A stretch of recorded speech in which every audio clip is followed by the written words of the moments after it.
कौन से कुत्ते की? अच्छा, अरे तू रो रहा है? क्या हो गया भाई, क्यों रो रहा है तू? ए, मैं नहीं देख सकता और अगले बरस तू देख, पूरा जल्दी आ। सीजन देखना पड़ेगा तुझे, ऐसे तो तुझे जाने नहीं देगा। और क्यों दुखी है? आज तो कुदरत के निजाम ने पहला पॉइंट दिलवा दिया है केकेआर को। अब केकेआर को और 10 बार थोड़ी बारिश आ जाए, थोड़ा बहुत पॉइंट मिले यार। कुछ हो ही नहीं पा रहा, क्या हो रहा है हमारे साथ, कुछ समझ ही नहीं आ तुम्हारे रहा साथ वो हो रहा है, मुझे। गॉप गॉप गॉप गॉप वो हो रहा है। भाई कुछ तो सॉल्यूशन से मेरा नहीं, अभी तो कंपटीशन चल रहा है कि सीएसके और केकेआर कौन सबसे नीचे कोई ना, रहेगा। मैं बैठा हूँ ना, हम बैठे हैं ना। सूर्या स्पोर्ट्स क्रिकेट है, सीएसके और केकेआर दोनों के लिए क्या सॉल्यूशन है? जो पोजीशन है वो कैसे चेंज हो सकती है, उसके लिए हम बात करते हैं सीएसके वर्सेस केकेआर की पॉसिबल प्लेइंग 11 टैक्टिक चेंजेस उसके ऊपर। हाँ यार, कुछ सॉल्यूशन दिखाओ, बहुत हुआ, सॉल्यूशन दिखाओ कुछ। चलो,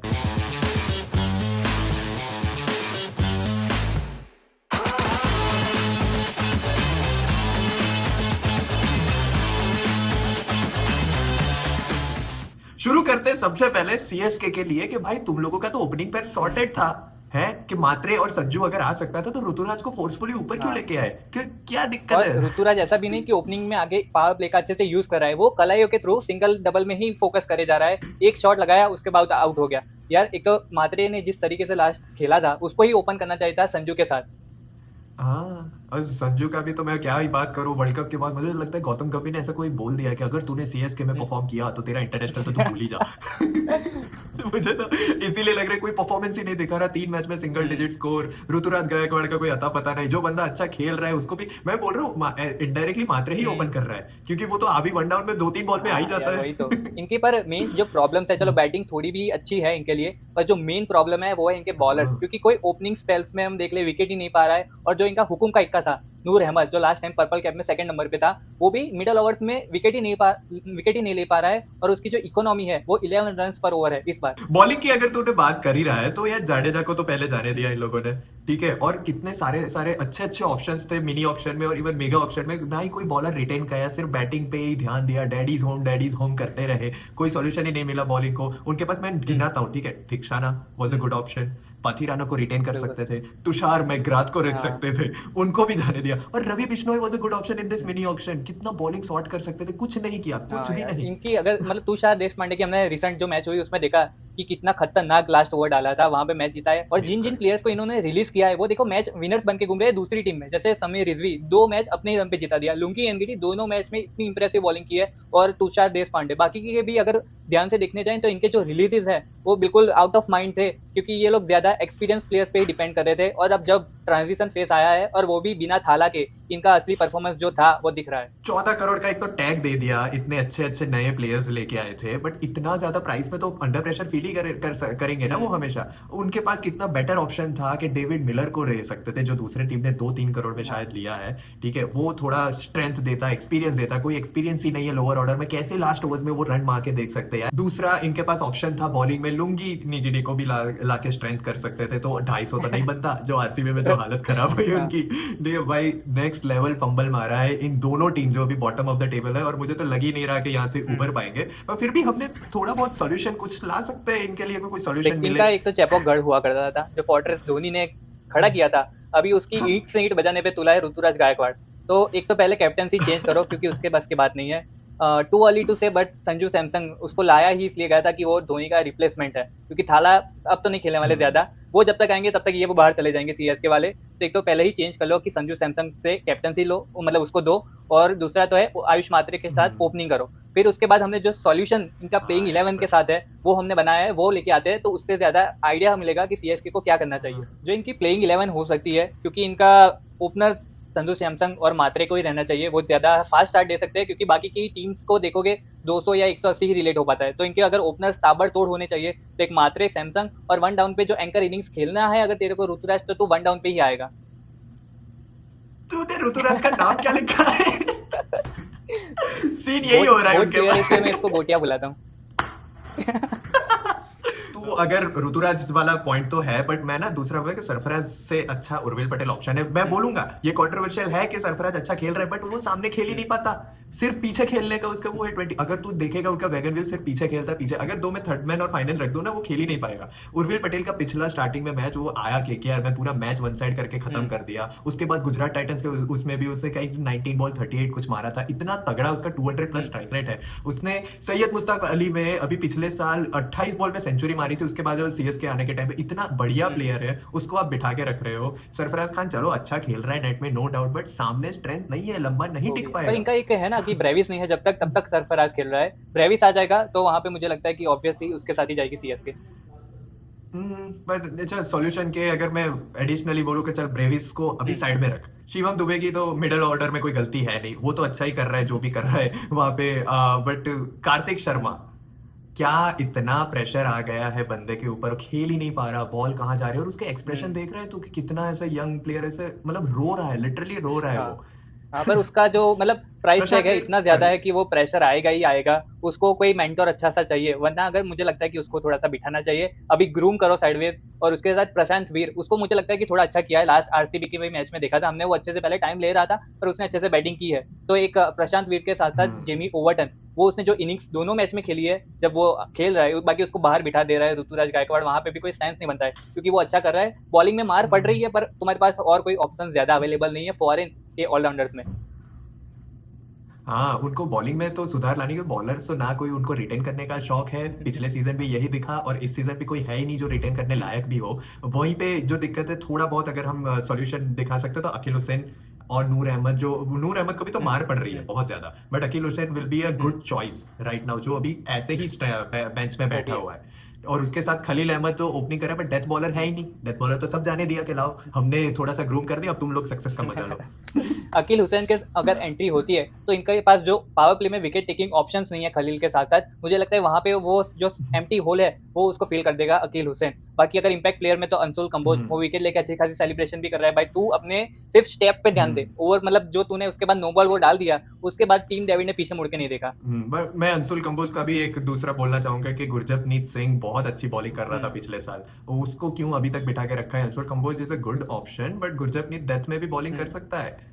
यहाँ पे दिक्कत आ रही है कि कोई डेथ बॉलर स्पेशलिस्ट है ही वही नहीं तो। इनके पास, तो वो पता नहीं ये सॉल्यूशन के ऊपर ध्यान दो वरना अपनी गोटियां आई मीन ऋतुराज तो कुछ ना कुछ सॉल्यूशन लाओ वरना तुम दोनों के पास तो हाँ कंपटीशन ही देख, होगा। ये हमने जो चेंजेस भी हमें तो बताए नेक्स्ट हैं मैचेस पर करना मुझे है। नहीं लगता सीएसके कुछ मतलब कर पाएगी ये साल। उनको तो देखना ही पड़ेगा क्योंकि जो टीम मेगा ऑप्शन में अच्छे से ध्यान नहीं देती अपनी टीम बिल्डिंग के ऊपर, वो मिनी ऑप्शन में कितना हाई प्राइस लेके जाए वहां पे कुछ मैटर नहीं करता। तो सीएसके थी जो मतलब हाईएस्ट प्राइस में सेकंड नंबर पे थी, जो ऑप्शन मिनी ऑप्शन में उतरी थी, पर उन्होंने जो पैसे मतलब यंग टैलेंट्स पे लगाए वो उसके लिए एक दो साल तो उनको देना पड़ेगा, तभी जाके वो परफॉर्मेंस दे पाएंगे। और बाकी इनकी तीन मैचेस जो देख ले, एक तो डीसी के साथ है, उसके बाद है केकेआर और एसआरएच। तो डीसी के साथ तो मुझे लगता है कि तुम भूल जाओ क्योंकि डीसी जो फॉर्म से आ रही है तो वहां पे तो चांस बनता नहीं है इनका। और केकेआर की मैं बात करूं, केकेआर इन दोनों की मैच जो सीएसके केकेआर लेजेंडरी मैच होने वाली है, कोई नहीं बोल सकता कि भाई कौन सबसे नीचे वो जाएगा। भी है। वर्स्ट वर्सेस वर्स्ट वाली मैच। तो अभी आगे हम बढ़ते हैं केकेआर के ऊपर कि केकेआर के पास कोई सॉल्यूशन है या फिर केकेआर है बाहर। मैं क्यों बोल रहा हूँ देखो ये केकेआर मतलब क्या, गौतम मैं गंभीर एक ही नाम याद आता है केकेआर को लेके। जब तक गौतम गंभीर वापस नहीं आता तब तक केकेआर की हालत पंजाब किंग्स जैसी रहने वाली है।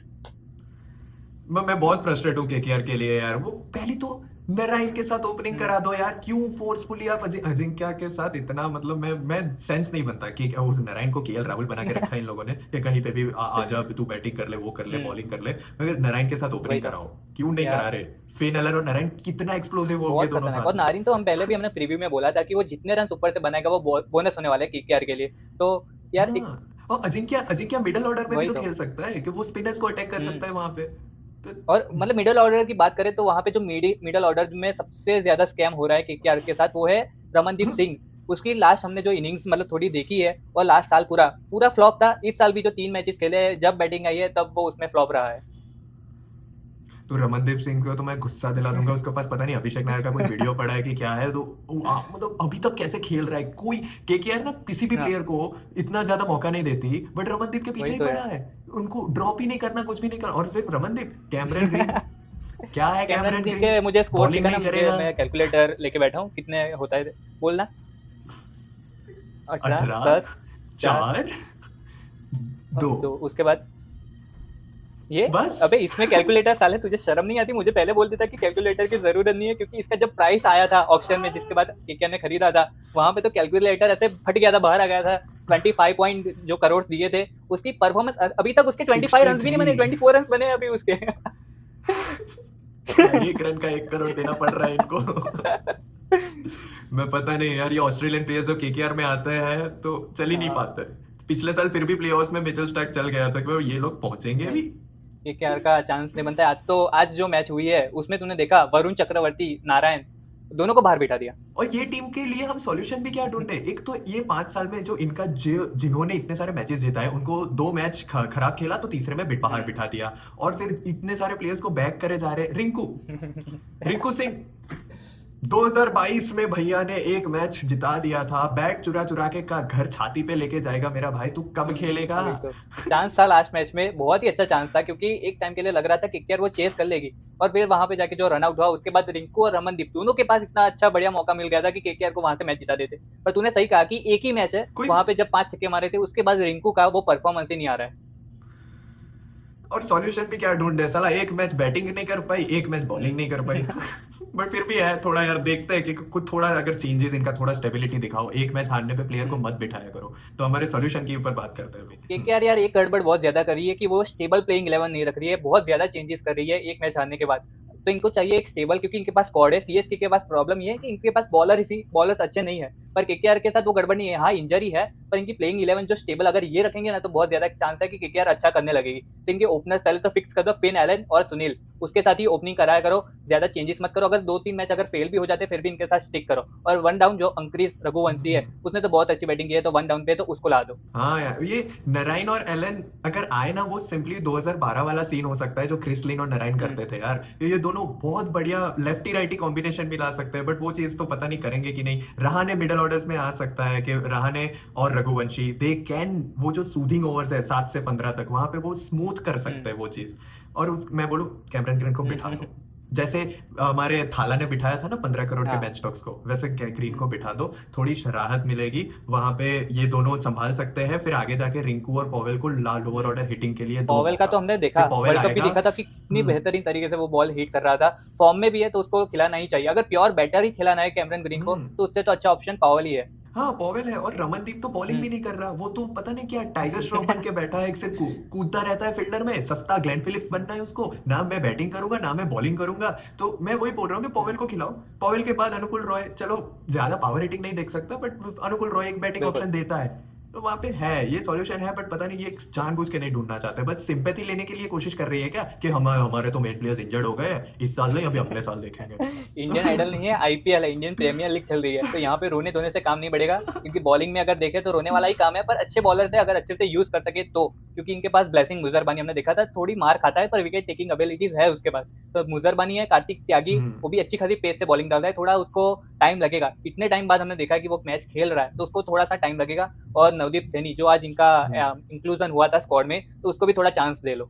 नवदीप सैनी का इंक्लूजन, उसको चांस इज स्टिल डिबेटेबल, क्योंकि मुझे तो लगता है उमरान मलिक को लेके आओ, थोड़ा यंग है मुझे। बट आई थिंक सैनी को इसलिए ले रहे हैं क्योंकि मैंने थोड़े बहुत क्लिप्स भी देखे कि वो नेट में अच्छी बॉलिंग कर रहा है शायद इसीलिए। बाकी तो मैं तो अभी भी बोलूंगा उमरान मलिक को लेके आओ, वो बहुत टाइम से बाहर राइट। बैठा है, ही नीड सम गेम टाइम। और एंड में अगर मैं बोलूँ तो वरुण चक्रवर्ती को लाओ यार।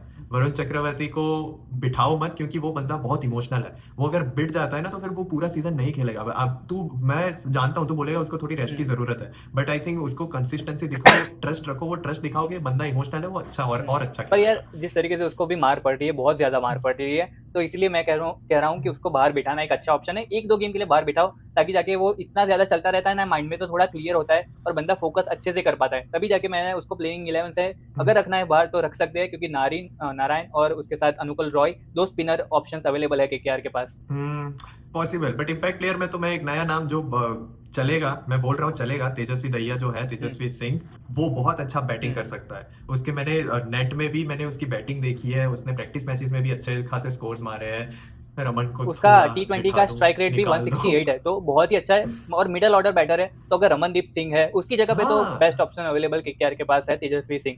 वही, अभी दोनों टीम में देखो, दोनों टीम में बॉलर्स की कमी है, बट सॉल्यूशन है, थोड़ा बहुत स्टेबिलिटी लाने की कोशिश करनी पड़ेगी, तभी ये लोग कुछ कर पाएंगे। बाकी बैटिंग चले तो चले, ना चले, ऐसा वाला सीन है। दोनों के ग्राउंड भी छोटे हैं, सीएसके का कंपैरेटिवली थोड़ा सा बड़ा है, तो हाँ। तुम्हारे पास बैटर इतने एक्सप्लोसिव होने चाहिए कि तुम्हारी जो वीक बॉलिंग है उसके लिए तुम 5 स्कोर से ज्यादा 20-25 रन तो मान के ही चलो कि तुम्हें इतने बनाने हैं। अभी देखते हैं ये लोग हमारी वीडियो देखेंगे या फिर क्या करेंगे, कोई सॉल्यूशन तो है यार, सॉल्यूशन तो है, बट ये ढूंढने की जरूरत है। देख सॉल्यूशन तो हमने बता दिए, पर अभी इनके पर है कि वो इम्प्लीमेंट करते हैं भी नहीं, क्योंकि जब तक थाला आएंगे तब तक थैलियां पैक होके चली गई होगी घर पे ही तो obviously it's too early to decide, खत्म करें, it's too early to decide, but जिस तरीके से इन लोगों की चल रही है ना, कोई ऐसा कॉन्फिडेंस ही नहीं आ रहा अंदर से कि आगे जाके ये नहीं, लोग दोनों form में टीम आ अच्छी जाएंगे। खासी फाइट यही करेगी, रहने मुझे वाली लगता है बहुत ही अच्छी फाइट होने वाली है कि बॉटम पे मैं रहूंगा, बॉटम पे तू रहेगा, ऐसी अच्छे से फाइट होने वाली है छोड़ यार छोड़। तो आप लोग बताओ कि ये सॉल्यूशन लग रहा है गाइस तुम लोगों को कि ये सॉल्यूशन कुछ हो सकता है, लेट अस नो। अगर और आप सीएसके देखते हैं, अगर आप फॉलो करते सीएसके हैं। और केकेआर के फैंस हो तो आप किस तरीके से नाखुश हो अपना इमोजी डाल के बता देना, ठीक है मिलता है अगली वीडियो में, तब तक बाय बाय।